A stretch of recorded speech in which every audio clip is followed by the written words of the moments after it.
देखो अष्टावक्र गीता में तो आत्मा और जीव की भी को भी अलग अलग दर्शाया है। आपको बताएं, आत्मा अलग है और जीव अलग है। अब वो विषय दूसरा है, लंबे चले जाना होगा फिर। तो इसलिए यहां पर बताएं कि मैं कौन हूं, मैं ईश्वर का अंश हूं, आत्मा। जीव में थोड़ा अंतर है, ज्यादा अंतर नहीं है आत्मा में जीव में। जो जीव तृष्णाओं में, जो आत्मा महाराज जीव के बंधन में, जीव और आत्मा एक ही है, लेकिन थोड़ा सा उसके व्यवहार में अंतर है, इसीलिए वही आत्मा जीव हो जाती है। समझ लो।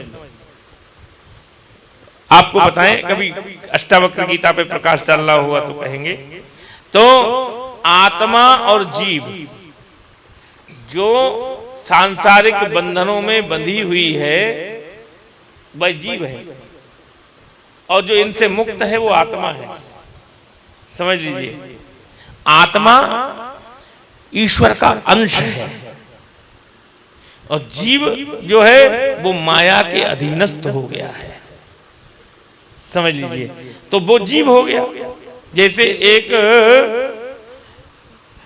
व्यक्ति है और वो अपने पद को लेकर के बैठा है, तो वो सर्वतंत्र और स्वतंत्र है।